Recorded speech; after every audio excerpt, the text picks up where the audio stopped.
Hi, I'm Brittney Ashley, your host of Breaking Norms, Building Dreams, your guide through this transformative journey in both business and life. This is your place crafted for dreamers, doers, or anyone who has been told they can't. Get ready as we challenge those narratives together. You're tuning in live to the United Public Radio Network, airing on 105.3 and 107.7 FM in New Orleans. We are streaming on all the popular platforms every Monday at 3 p.m. Eastern Standard Time. Join me for a candid and thought-provoking conversation celebrating your unique journey because you are worth it. Good afternoon. Welcome to Breaking Norms, Building Dreams. I'm your host today, Brittney Ashley. If you don't know who I am, you're going to get to know me a little bit in this show. Today is Monday, January 8th, and we're broadcasting live on the United Public Radio Network and UFO Paranormal Radio Network at 105.3 and 107.7 FM in New Orleans. And today I'm calling in from Victoria, BC. It's 12 here. It's a little chilly, but I'm really excited to have our guest speaker, Adriana, to come and talk to us about my show and also who she is as well. So Adriana should be coming in any moment. Good afternoon, everybody. Hi, Brittney. Hi. Thank you so much for having me on the show. Thanks for coming. I'm like having my own imposter syndrome right now. As I already told you, just winging it and jumping in both feet first. That's how everybody does it. Remember, fake it till you make it. Yes, 100%. Well, thank you so much for coming in to chat with me today. As some of you might know, Adriana from Negotiating Happiness, who comes in at 1 p.m. before the show and then comes in and talks about all things business life and all of that. So let's just do a quick introduction of who you are, Adriana, and then we'll dig in deep. Wonderful. So I am Adriana from OntarioAssistant.com. I'm an online business manager. So it kind of ties in with my show a little bit, where we talk about entrepreneurship, parenting, and kind of what makes us happy as entrepreneurs. But on my work side of life, it's more about making entrepreneurs' lives a little bit easier. I specialize in operations and helping them get systems set up and basically helping them create a business that they can walk away from and still run and be profitable and kind of make this whole struggle and hustle worth it. So that's kind of in a nutshell what I do. We lean a little bit towards tech. We lean a little bit towards, marketing, the business principles, depending on where the business is and where it needs to be. So we are BFFs with businesses. Yes, and I can totally relate to a lot of the things that you just said as well, because I wear many hats like you do. Not only are you a mom, but you also run your own business, but also too, I do all the same things at Creative Dynamics. And so we just have always had synergy. When I was on your show at Negotiating Happiness, would love you to tell more people on your show. You're the different guest speakers. So then if you're looking for anybody, then they can outreach to you as well.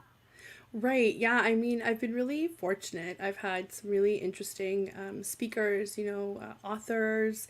I've had coaches. I tried to kind of delve a little bit into the sometimes the spiritual. I feel like it flows really well with the station. But also because I personally think it ties in with a lot of our psychology. So it's spiritual, but it's also science related, right? Like it ties into how we run our businesses, what outlook we have on life, on parenting, on everything else. So I kind of like to have an array of people on.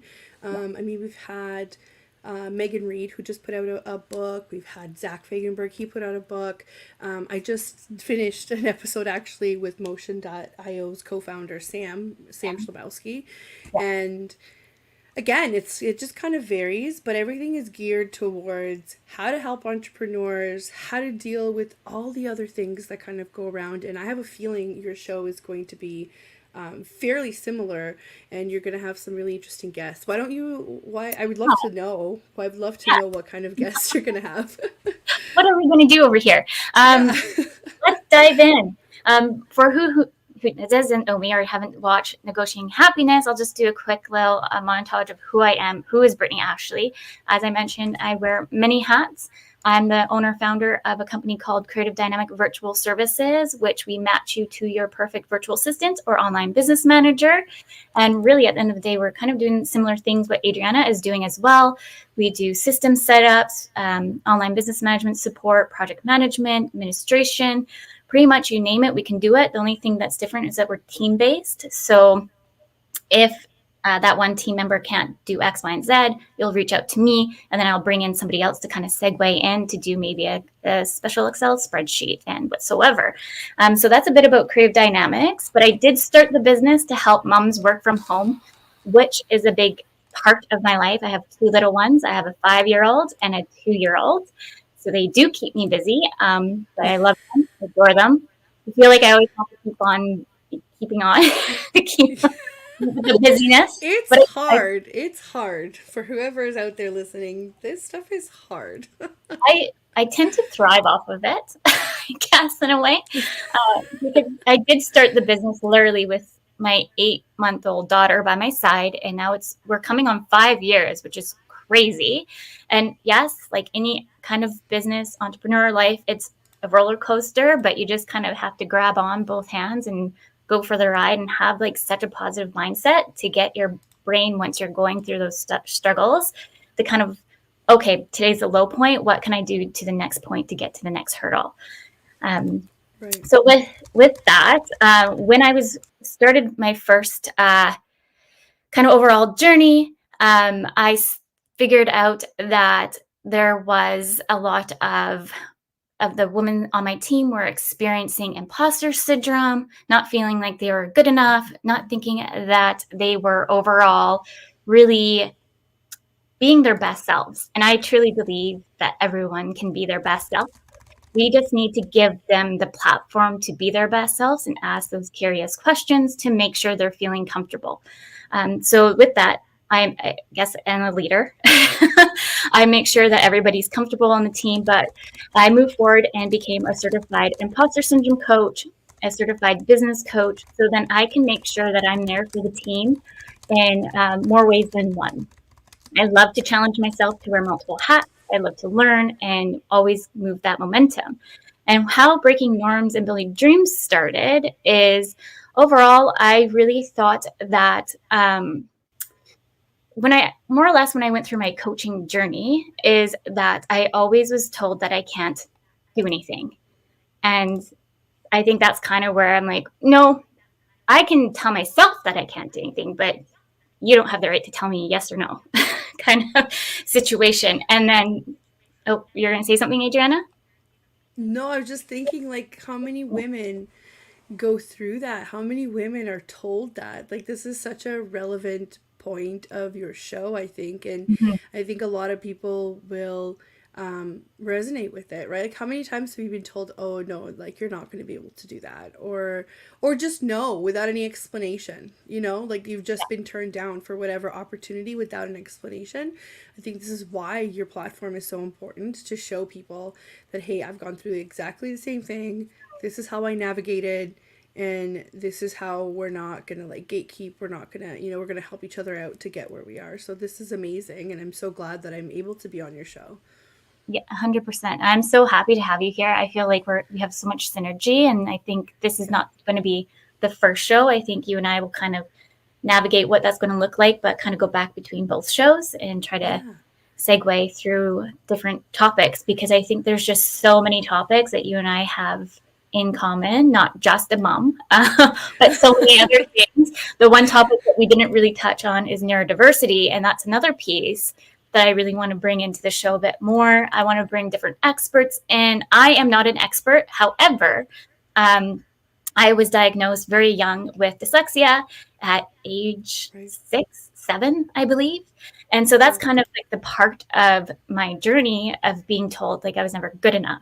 So really, it probably stemmed from like grade 2, from what I can remember of teachers not understanding what neurodiversity is and or what dyslexia is or whichever, and just kind of like stagnant you into that box so you can't actually be like your true person that you should be. And so when linking back to my whole coaching journey, I felt like I was just always getting pushed. And they weren't giving me like the extra time to do my certification or anything like that. Doing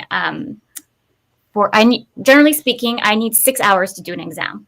Usually what I was always given in university or school, because that's usually how the brain works. Some could relate maybe from the anxiety part with dyslexia. It just takes so much longer for you to read something, and you have to read Yeah. it multiple times to comprehend it. And it's like, so once you have a time meter on a test and then you have the anxiety factor on it, it's just like kabam. Like you can't even think straight, to be honest, just because Totally.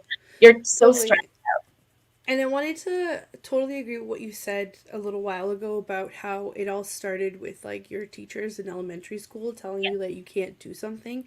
And that is so important because it comes from a lack of knowledge and understanding, like you said. Mhm. They didn't know what they were talking about. But the problem is, you as like a second grader, you're not going to realize that. So you're just going to keep taking in this wrong information and you're going to start acting it out, or you're going to start forming your own personality, you what you think your abilities are based on this information. So it's kind of a comment on our education system and Mhm. how we need to deal with these things really early on. It's not just a comment, right? To a child, this could be detrimental, right? So it's crazy to me that people haven't figured that out, right? And I know that I have a child, but even before I had a child, I understood this. I did a lot of work with kids in camps, and there were a lot of kids that came from really normal, like, some of them were from privileged families, some of them were from not so privileged families,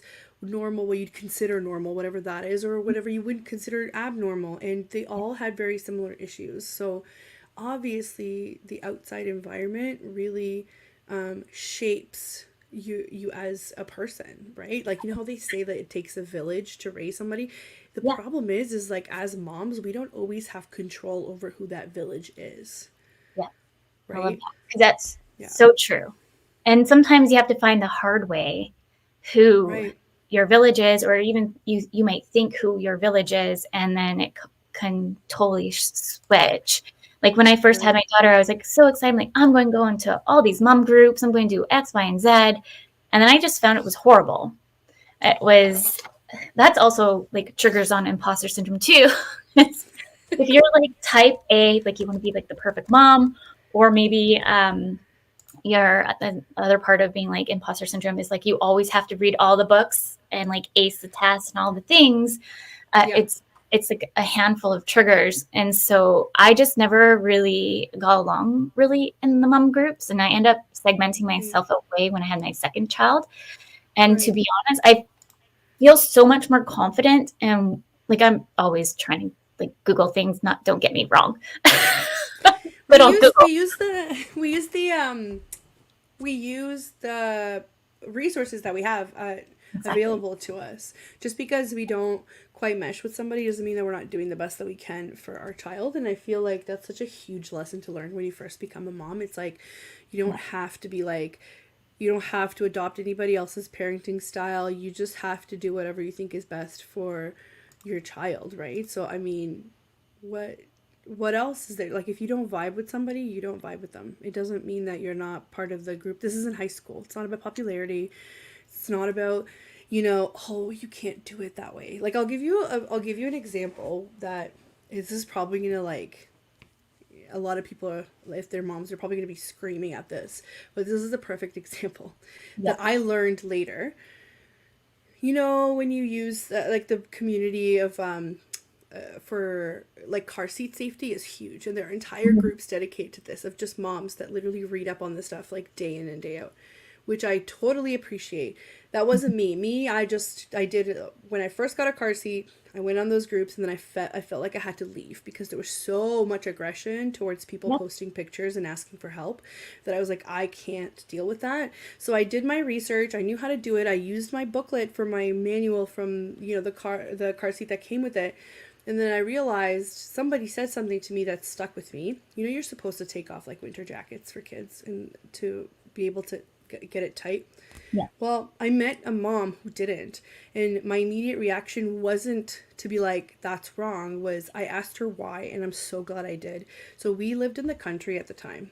So she said to me that it takes like 8 to 10 minutes sometimes for a ambulance to get dispatched from a different town, because we were so small, we didn't have our own, that if something happened and she was unconscious and she couldn't get to the back, and it's the middle of winter and there's like snow whiteouts everywhere, that ambulance might not make it there for like an hour, and your kid could literally die from being too cold in the car, or to getting hypothermia or whatever else, right? So she weighed out the risk factors and said, we live in the country. This is where I drive most of the time. My kid's going to have their, she's like, I don't buy the huge puffy ones, but they're going to have their winter jacket on, and I'll put it as tight as I can. And that was just so eye-opening to me, that to me made sense, because I also lived in the country. But if you were to talk to one of those moms that were crazy, they would be like, absolutely not. You will be responsible for the death of your child. And that's something crazy to say to a new mom. Do you know what I mean? Yeah. It is insane to say that to somebody that's new. I can take it a little bit better now. I mean, Zach is 3. But if I was like hormonal and just going in, it's not, that's just, if that's not your vibe, it's not your vibe for a reason. You know what I mean? Exactly. And it's maybe how you think about asking curious questions than just full on attack of like, that's right. Like, you're like, crazy. That's wrong. Yeah. You're crazy. That's wrong. Don't do it. It's like, whoa, right? It's kind of the same in business too, if you think about it. Yep, 100%. And that's like the things that we were practicing with. I've taken so many coaching courses in the last bit. I'm trying to remember, but everybody is kind of ingrained in judgmental mind frame, no matter what. I wish I could remember the name of the program. I'll have to think of this. It's about biases, right? What is it called? Now now my words are going out the window. Unconscious biases, right? Yes. But we're all kind of shaped in a different way of like these different 5 pillars. And like for me, for example, I strive from perfectionism. And then it's also judgment. I'm trying to remember all the different cues. But the thing is, you work on yourself, like it's an app, and you work on yourself of like, instead of seeing that person not tying their shoe, how can you change your mind frame of why haven't they tie their shoe? Like asking more curious questions than coming in from a judgmental state, because unfortunately we're always going to have that in the back of our brain a little bit, but it's just how we can reframe it than going in complete attack mode. And that's very true too for a business mindset, right? Like it's the same way. It's the same thing with trying to reframe things, trying to reframe questions or issues that you might have, and that works a lot in my field too. Like when you have an issue, it's not necessarily an issue. It might be an opportunity for me to literally unpack all of your operations and just detangle everything and make everything work 10 times better. And that could have stemmed from this one thing that you just couldn't get over, right? So it's kind of the same. It relates, and it's especially with this is what they say. They say that sometimes neurodiverse brains have a different way of thinking, and I personally think that that's very helpful, because sometimes I see connections in things that people don't.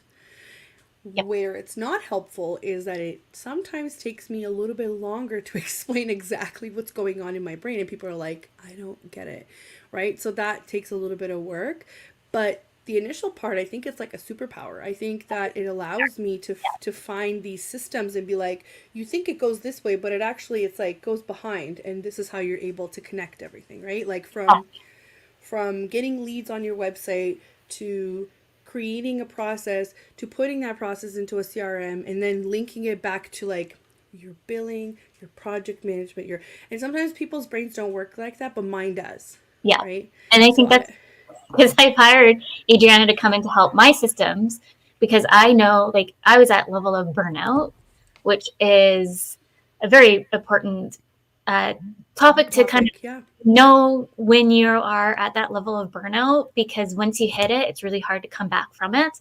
but knowing like your different cues of what is burnout for you, because it's different for everybody. Yeah. That's why I reached out to you, because I was like, I know exactly how to build a system. I've done so many systems. I know how to do X, Y, and Z, but I am at burnout. My brain can't even figure out how to do X to Z right now.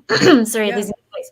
And so that's why I reached out to you, and I was like, I need you to help me, because I know you'll understand my brain where I'm going with this. Yeah.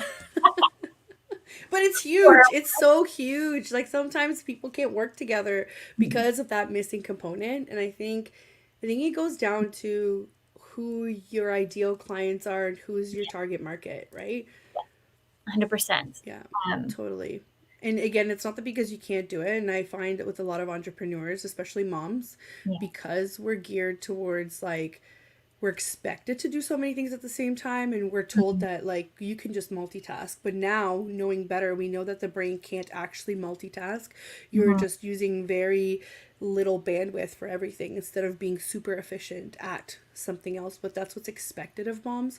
So I feel like if you take a mom that's also an entrepreneur and you like combine it together, you're going to get somebody who's like, well, I can do my own graphics, I can do my own socials, I can build my own website, I can build my own system. It's like, yeah, you can, but should you is like a totally different question of Yeah. like, I've been there too, like right where you are, where it's like, I need help. Like, I need help badly. I need somebody to take these pieces away from me because my brain just can't function anymore and then still be productive at what the actual client work is, right? Yeah. 100%. Totally. I would want to circle back to one of your comments about the school districts. This might be a hot topic for a lot. As a mom who just has a little one going to kindergarten their first year, I'm very like hyper vigilant on like all the different things that are like what I need to do in place, because like I mentioned, like I was diagnosed at a young age with dyslexia. And so with all my kids, I put them at a very young age to Queen Alexander if they weren't hitting the milestones. And I just really want to reiterate to people, it's good to like kind of watch the milestones, but you don't have to like be like, oh, like sitting there with a checklist. And I wasn't necessarily doing that, but I know that with the QA, that you need to make sure you reach certain milestones, and it's good to gauge it now, because then you can get that support right away with them, versus if you fall into the system, because there's systems, you can't get that support and you have to wait until they get to a certain age. So both my kids actually have been with the QA at least, I would say my daughter has been with the QA since 8 months, maybe 6 months, actually, 6 months. And then my son has been with the QA since like a newborn, because we're struggling with feeding and sensitivity and all that. Can you describe a little bit for listeners that maybe are not local what QA is? Sorry, Queen Alexander system. Okay. So there's just kind of like there's a QA, Queen Alexander Hospital here for the children, but they also have a health network here in Victoria and I think in other provinces. Where you can kind of go and get that extra support for when you're just like a new mom, and or support groups. I did suffer a lot from postpartum with my daughter. And so I had that network there with my daughter, and they offered that for free. So it's good to kind of like take a look to see if that's in your general area. I believe it's all like a program, right? Yeah. Versus having to pay, because things do cost a lot and they add up very fast. But going back to that, both kiddos have been in the system for a very long time. And so I made sure that my daughter did a little bit extra assessments before we moved forward and got her ready for kindergarten. And now we have all this stuff in place. So if because dyslexia is hereditary, ADHD is hereditary. I didn't know that. I mean, I can believe that, but I didn't know that dyslexia was. That's interesting. Apparently, I'm not an expert by any means. It's just called. No, everybody needs to do their own research, but this is what we've read. We will bring in experts, I promise you, on the show who can educate more. But this is just from my Google searching of Google land. However, from searching, I have found that dyslexia is hereditary and ADHD and other neurodiversities. And majority of the time, if you're diagnosed with one, and if they're hyper-focused on the one, they might not catch something else. So I really think, because there's dyslexia, and then I'm self-diagnosed with ADHD, and it came more present after having my son.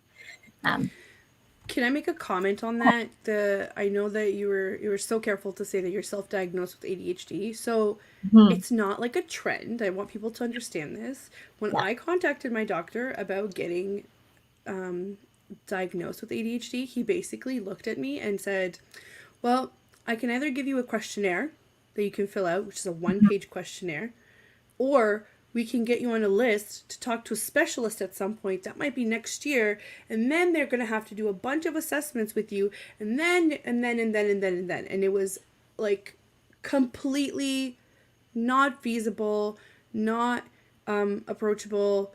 And if anybody knows anything, like I'm in Ontario. So Brittney is in BC, British Columbia, Canada. I'm in Ontario, Canada.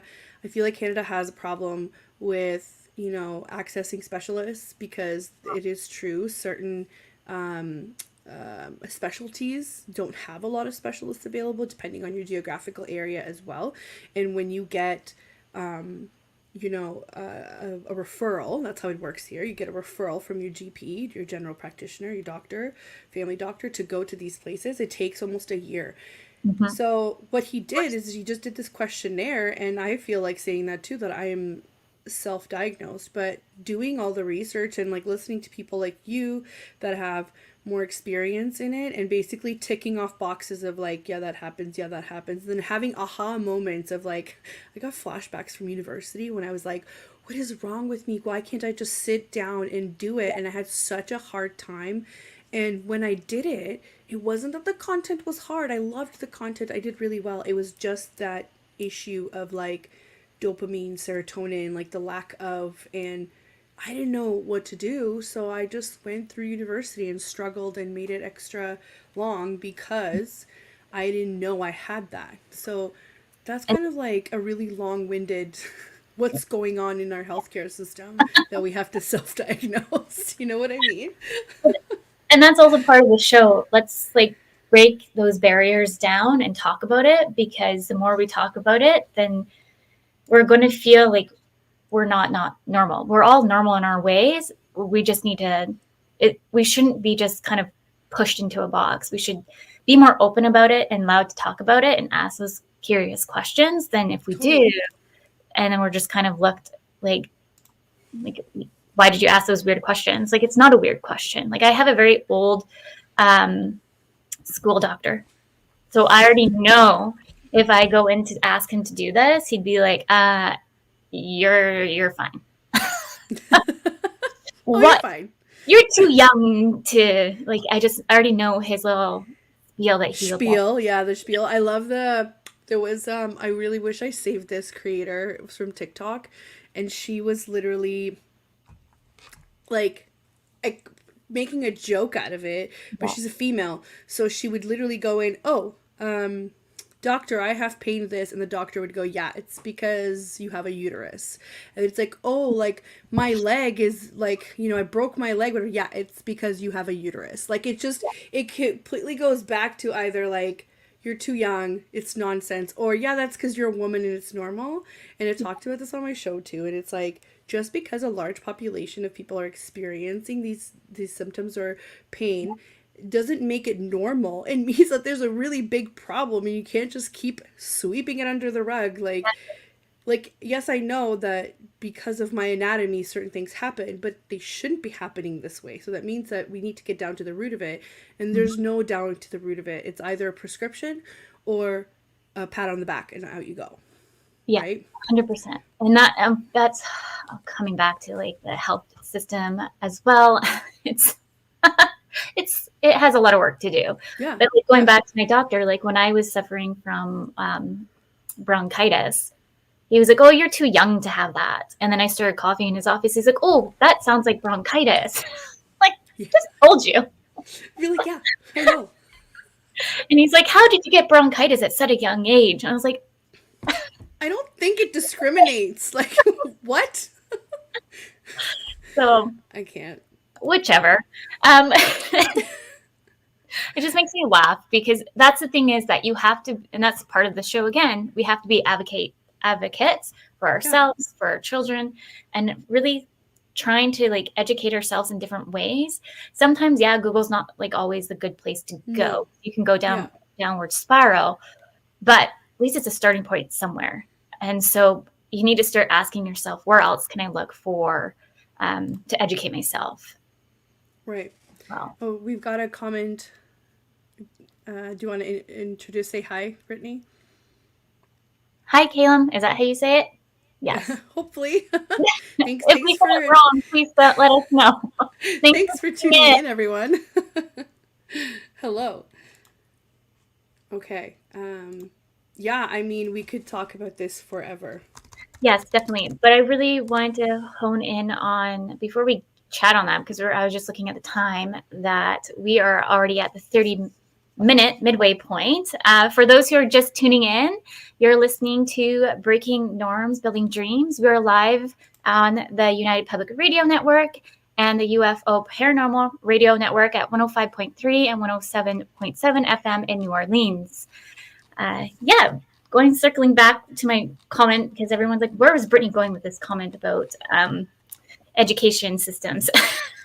Because we segued completely crazy off. Not crazy off, but you know. Hi, Brandon. That's my lovely friend supporting us. Oh, amazing. I love it when people come in. Hello, everyone. Yeah. Um, Segueing back to the school system, I just really want it's gotten a lot better, and I'm going to learn how it's changed since I've been in the school system. However, there's still the old way that is still set. I'm just learning this that they don't use letter grades, which is very odd to me. I don't know. Does Ontario use letter grades? Um, I think for the well, last time I checked, I think it was for the elementary grades, but then once you get up to like grade 8 and on, I think in my old school, grade 8 had a combination, and then high school is all percentages. See, I have mixed feelings on this. Let me tell you. That's great. Okay, I love it. at first, like I'm like, oh, like maybe I have to always be a perfectionist as like my A's and whatever. But I've been watching so many shows on ADHD. Apparently, that's part of the trigger for women is being like the perfectionist of steady grades. Yes. Apparently, Yep. so just I can again, relate. I can 100% relate. Yep. right? So Yep. I do think having those expectations though of certain letter grades is crazy to me. However, now you're preparing the younger generation. It's not to not care about letter grades, but how are we priming them when they go to university and then all of a sudden We're not. you have to do, no, I think we've gone backwards now. No, we're not, because it's so funny. I have to, just one comment about my education is, so I went to school in Burlington, Ontario, Mhm. and I went to school at a relatively small high school. So I think to me that was a privilege because we didn't have like overcrowded classrooms, and I think we were able to learn really cool subjects, especially in our later Mhm. grades. So I had two teachers who were amazing. I think that we're actually friends, like not in school. They wouldn't, I don't know if they would say that, but like you can totally tell now as an adult Mhm. that they were. And they weren't young teachers by any means. They weren't old, but they were like they had the experience necessary. So you could go both ways. Like they could have been like really old school. They could have been like cool and kind of adapted. And they were the two that adapted really well. And because they had a lot of grade 12 students, they incorporated in their materials the style of learning that you would have had at university, which those were the only two grades that I experienced that in. So while it was crazy that we had, I think his name was Mr. Parnaby, loved him. He would give us like 60 pages to read, and you were like, whoa. But that is very typical of what you would receive in university. To cut, and he made us get used to that, to be like, okay, don't be scared about the volume, see what it is about, digest it. And he would always give us readings that were higher level than high school. And in that regard, I think they prepared us really well. But I don't think that that was a school wide or school board wide situation. I think they were just really good teachers, and that was their passion, and those would be like the people that would pick over and over again to be teachers, right? Exactly. Yeah, it is true. There's many great teachers out there that go above and beyond. So going back to a bit of my story, like, even though I've been told I couldn't like be in a lot of different classes or whichever, like one teacher, for example, I remember his name, Mr. Materi, if you're listening to this. Uh-oh. He put on my school record in middle school that I was too dumb to go into calculus. Oh my God. Right? Seriously? Yeah. And I kid you not, every kind of point in my schooling, I've always been told I was too dumb to be there. So it's like, no, let's challenge that. You're too dumb to be here because I'm going to outsmart you some way. That is wild to me. Exactly. And that's the whole point of the show, because no one has the right to tell you that you're dumb, stupid, or whichever. We are all worthy of being wherever we want to be in our life. Oh my God. So hold on. Before you go off, I just want to point out, like, that's what you grew up with. And here you are, a successful entrepreneur. You are in charge of many, many people. You're putting out, a show that will help other people. You're involved with the community. How does that translate into all of those negative, like, feelings that you've had growing up? I think this is wild to me, and you're a perfect example of don't let somebody else like rain on your parade. It's your parade. You make it what you want it to be. Yeah, I think it's I know there's a lot of neurodiversity individuals, specifically those who have dyslexia, were very resilient. Studies have shown that. However, it depends. I think it also comes to who is within your system to build you up and bring you down as well. So I think if you're in the school system and they're like, you are stupid, and then you're like, oh my goodness, and then you don't have that support system at home, I think you're just going to go in a downward spiral. I was very fortunate to have a mom to really make sure I had the extra support. We did like so much tutoring. I went to Sylvan, I went to 4Rs. Like, I was constantly working my butt off. And now I have my degree in marketing communications. And by the way, I also was told that I shouldn't have a degree in marketing communications because I have dyslexia. And I challenged that. How does that even, who told you that? I don't want to name names. Oh, no, sorry. Like, in your life, like what stage was it at? In university. Oh, in university. So like somebody that was like an official in university had said that to you. That is wild to me. So you have an undergrad in marketing and communications. Exactly. Yeah. Right. I have my diploma in tourism hospitality, undergrad in marketing communications, and now a certified business coach and imposter syndrome coach. And that's the thing, like, I think that's part of the initiative of the show. Like, we're going to see so many different stories that I'm so excited to bring all these different guests in to really challenge the narrative, because we can make our own narrative. So, of course, going back to Mr. Materi, like, I don't mind saying his name. Apparently, he's been fired. I've heard for good measures. I didn't say that. It's fine. But it's been told that he's what I've heard anyways, very very negative person to students. And the thing is, when students are going through the changes of life, like, there's just so much change as an individual, and then you're always getting honed down that you're not good enough, like you can't thrive. So he put on my school record before I went to high school to put me in essentials. So essentials math. For us it was different. You mean, so you have different levels of classes? The essentials was the first level, right? Yeah. Okay. Yeah. And so he said, make sure you put Brittney in this class. And for whatever reason, I was put in calculus. And I got pulled out. by Mr. Grennis, and love him. My favorite math teacher. Right. Uh, and actually, I'm really good friends with his daughter. Yeah. And then Mrs. Peru, Mrs. I remember these names. You Oh really my remember God, that's so funny. that, really supported you. Mrs. Lee Yeah, Hu and my mom. And so that's they pulled me amazing. out and they're like, we have X, Y, and Z on this document. What we want to ask you, what do you want to do? I'm like, I'm staying here in this class because I believe I belong here. Right. Totally. And again, I think this kind of comes down like on the system first because they're the ones that we're interesting that we're putting your kids into on the system first. And second, as an individual, like as a teacher, if you know that there are certain things that you can't stand or can't deal with in a positive manner and that's part of your job, Mm-hmm. then you shouldn't be in that job. You're working with really young minds. It is not appropriate. And that Yeah. comes down to accountability, like professional, individual self accountability. I would feel horrible if one of the kids that I used to be in charge of at Mm-hmm. camp would come up to me 10 years later to be like, you totally told me this and this affected me until like I went to high school or something. I'd be like, oh my God, I'm so sorry. Like I'd be horrified. Yeah.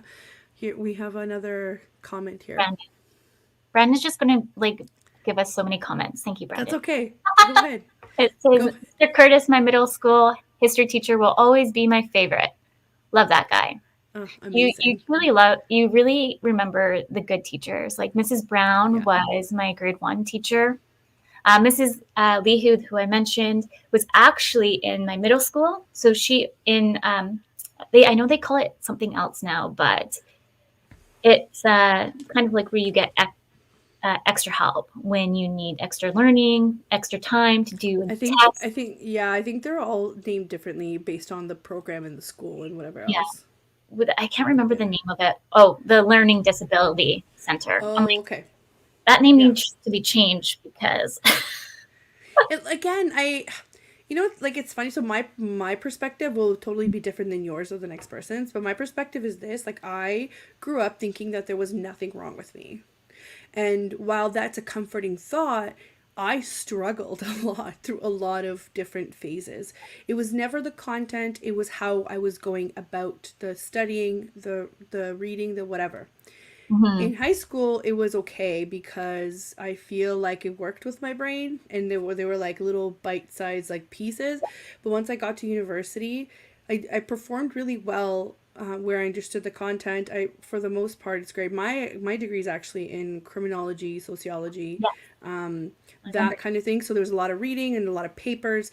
But sitting down and writing those papers, I literally have like PTSD thinking about it and how no, but for real, like, and people talk about students procrastinating and stuff, and I thought that it was always normal. So remember, I grew up with the idea that I'm fine, so I must just be lazy or something. Yeah. So I would sit there and I would procrastinate, and I would even say this to my mom. I was like, I'm not even enjoying the time that I'm taking from not doing this. I'm sitting there just like making myself feel horrible thinking that you're just lazy, that's why you don't want to start this. And here we are thinking that no, you just needed to go a different way about it. Your brain needed dopamine in order to like rev up to do it, because Yep. once I sat down and did it, it was like bam, done, great, check. Like, you know what I Exactly. mean? Yeah. I think, and that's such an important, thank you for sharing that with all of us. I think that's such an important conversation to be told, to start talking more about, because I, I was always kind of because we had to give a yellow piece of paper to our teacher to let them know that I need extra support. It was always the start of the very first of every class, and I had to walk up and give the yellow piece of paper, In and front of everyone everybody else. in front of everybody. Oh my God. And it's how do you like to traumatize people? Why couldn't you? Because they're not thinking about it. They're just Exactly. thinking about the process. It's like, oh, how do we let the teachers know? Well, that actually should be an internal process that Yeah. you need to deal with. You can't be putting that on the students in front of the other students. And I know there's going to be people in the comments and call us snowflakes and whatever else, but I truly think that when we put these processes into place, Mhm. that it's the people that don't have experience with it or don't understand. The moment you said that you had to walk up with a yellow piece of paper, my brain went, all those students know what that piece of paper Oh means, yeah, exactly. right? And then you have to live with it every day. Exactly. And then you're already labeled. Because in our school, like I assume too, you had to learn French. Mm-hmm. I got out of French because I needed an extra spare block to support me with my studies. Mm-hmm. And so a lot of people would question, there's only like 2 French teachers, I think, in the school. So you would know when somebody wasn't in French class too. So Right. it was just kind of like an awkward conversation of like, well, why do you get out of French when we all have to be here? And it's like, Right. Right. There's just no support systems in place that make sense for people that need extra help. And I think about this all the time with my kid too. Like yeah. if he ever needed extra help, one, how would I recognize it? And that was a big part of my life, is like nobody recognized it. Nobody. Like the people in my life would just kind of mirror what I was saying to myself. It's like, oh, well, you just kind of have to like sit down and do it. Like, if it was that easy, do you not think that I'd be sitting down and doing it? Yeah. Like, now, as an adult, I've learned some coping mechanisms and I've learned how to go about making myself, like, my brain just get into gear the Mm-hmm. moment I want it to. Like, when you take initiative, that's when I want my brain to be on. Mm-hmm. And if you're not open enough to understand that it's not really a disability, it's just a different way of thinking, then you're not going to be the person that's going to understand anything that we're talking about here, right? 100%. And that's okay, and I'm really glad that you have this show so that you can educate people. And Mm-hmm. and you talked about resilience. I know that you had a question about, I'm trying to scroll here to find it because I thought it was good. um the how crucial is it for individuals to challenge conventional thinking or societal expectations in carving out a fulfilling career or business?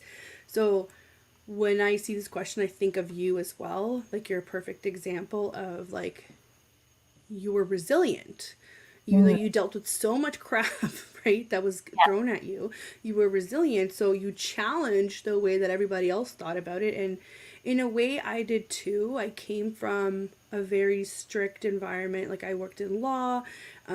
It wasn't the best experience. I loved the work, but not the hierarchy and the people, to be honest.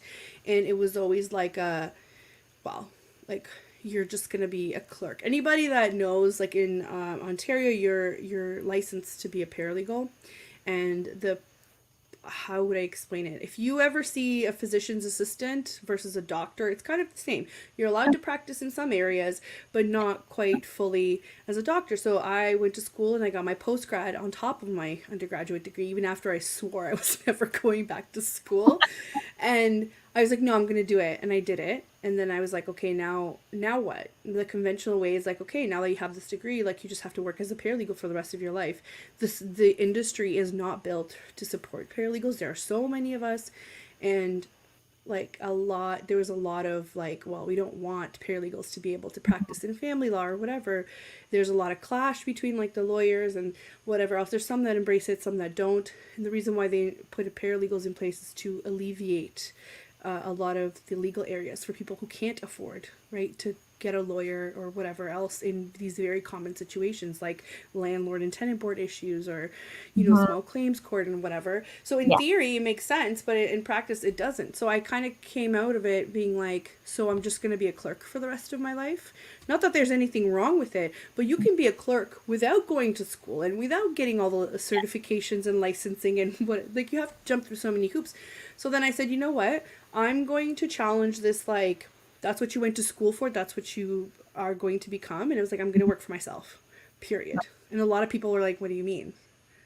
Yeah. Like, what are you going to do? And I'm like, if you think that I'm not using the knowledge that I learned from my work experience and school, you're wrong. Yeah, I really think that the world is going to be changing. I keep saying this, especially for the next generation, that we're going to see more entrepreneurs than ever.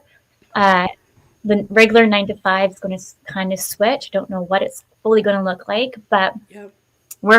there's just going to be so many more entrepreneurs out there killing it, because at the end of the day, if you look at it, like just getting 2 weeks off throughout the year when you're really always busting your butt, like, because I used to work in the tech industry, and I'm just kind of, I would stay late, bring work home, and then it's just kind of like you didn't get like acknowledged for it. And it's like, Nope. why am I doing this and busting my butt when nobody really cares? So like I started going down like in a cycle of like depression, really, because Right. I wasn't being challenged. I was depressed. It was just not a good situation. And luckily I had my daughter and brought me out. And Yep. I'll never go into another 9 to 5 ever again, because I've realized my brain doesn't work for a 9 to 5. I'm such an entrepreneur because I love to do so many things. I wear so many hats, but I know how to switch in and out really fast. That's what Yep. I'm really good at doing. So yeah, It's job satisfaction. I've said this before too in my show. It's like, if you don't get job satisfaction, do you really think you're going to last 30 years? exactly. You're not going to. I promise you. And if you do, you're going to be this close to losing your goddamn mind. And I see this in specific industries, and it's funny, in the legal industry, at least for stats here in Ontario, um, for the legal industry, there's a lot of like mental health breakdown, a lot of burnout, a lot of alcohol abuse, a lot of drug abuse, because you're in such high stress situations day in and day out, just to be Mm-hmm. able to make a paycheck, pay bills, whatever, that it doesn't. Imagine those people being at the top and you working on like your way up from the bottom. Of course nobody's going to pat you on your back. Of course nobody's going to like realize what you're doing. They're dealing with their own things. Should that be the case? No. And I always say, not everybody that runs a business or is a high level position can be a people manager. Yes. Those are skills that you either have naturally or they need to be learned. If you are not in between those, you're not doing something right here. So I also felt the same way. Wasn't getting the satisfaction that I wanted to, even though I knew I was working my butt off, and I really loved law, and I really loved, it's like solving pieces or like reacting in an appropriate way to a problem. You're trying to bring them the solution. So in a Mm-hmm. way, I kind of took that and I made it into now, like, I'm bringing solutions too. Do I use certain legal things sometimes? Yeah, I do, because I can navigate the systems that are in place. But that was my experience too. It's like, why would I be sitting here for 30 years if I'm not getting anything out of it, right? Exactly. And I want to just challenge anyone who are employers listening, because I just had this conversation with somebody else, and they're like, Brittney, I like your model, but your subcontractors, or majority of people who are subcontractors, probably won't be long-term employees. Mm-hmm. I'm like, I'm going to challenge that right there. Mm-hmm. They are happy because they're actually Mm-hmm. doing what they want to do. They're Mm-hmm. telling you how many hours they want to work. They're working on the thing that they want to specialize on. You're probably going to have somebody more long term as a subcontractor than an employee. I agree, 100%. And it's hard for the people that are in the traditional 9 to 5 like employer mentality, Mm-hmm. because there's a lot that's happened since COVID, and we had like the great resignation, and then we had this boom in the market where all of these employees were looking for jobs, but they weren't accepting any because the market hadn't caught up with what it is. Because think about it this way: why would you tie yourself down to somebody that, where you may get a 2% raise every year, you are going to be told what hours to work, you're going to be told exactly what to do, and you have to conform. You potentially might have to conform to the business needs, because that's what an employee does. So if somebody leaves, you have to pick up extra things, you have to do whatever. Yeah. When you can be choosing your own hours, choosing what you want to work on, if you're good at making connections, you can make connections very easily and get jobs immediately, right? Mm-hmm. And you get to be home with your kids when you want to, and you get to take vacation when you want to. I don't have to ask a soul if I need to book off a week. Not a soul. Do you know how freeing that is to me? I, I know. I can relate Yeah, 100%. Two little yeah, ones, like you need, and also we have no before after school care for kindergarten. right, right. She, my daughter's still on the wait list. So the piece of flexibility, but then also knowing that you don't have to really, not that you don't have to answer anyone because you have your clients, Of but it's, course. you just know that you've built the foundational business that has made you happy and you can thrive. And I really think the way of the world, I keep saying this and I will keep saying this, is will consistently change, because we already see it with a lot of youth who now are like influencers and all the things on YouTube and all, like we're just on the up and up of change. And to be honest, as an entrepreneur who is also neurodivergent and can't stand the 9 to 5, I'm excited to see the change, because it's about time that we transition into this kind of life. And even for those who are 9 to 5, like it'd be nice to see, like I think it's in Switzerland, it's 4 days a week.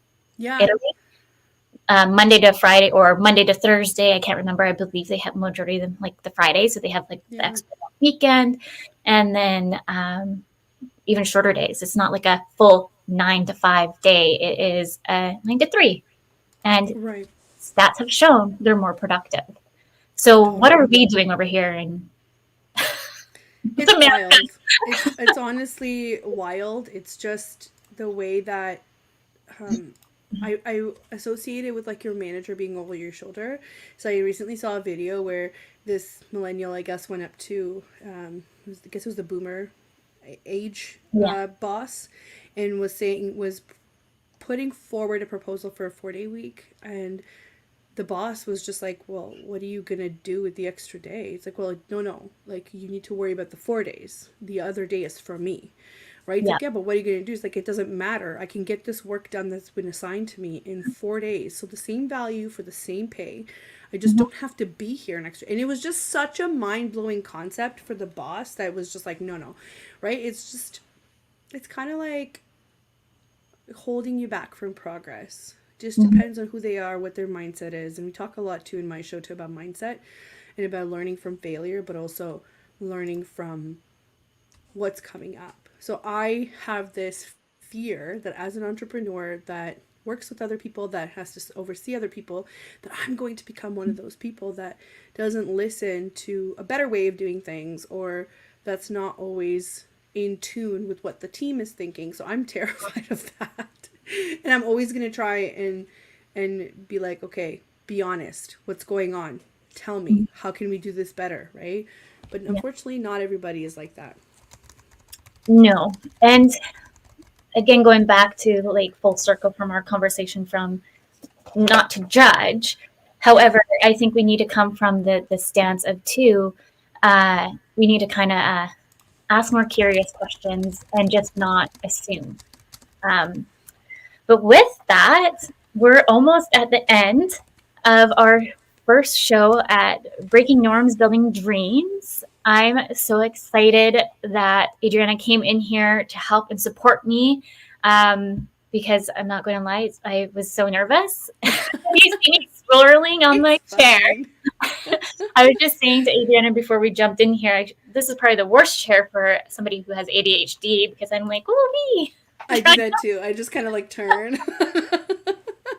Fidgeting over here a little bit, That's trying not hilarious. to. But Adriana, thank you so much for coming in on my first show. I would love to have you back on many more, obviously. And thank you for our listeners and the comments that came in. And also a big thank you for the United Public Radio Network and UFO Paranormal Radio Network. Come in next week. I have Nicole coming in, and we're chatting about navigating the coaching landscaping and spotting the red flags. Now go on your unique journey, and you'll know that your worth is priceless. Thank you, everyone. Thank you.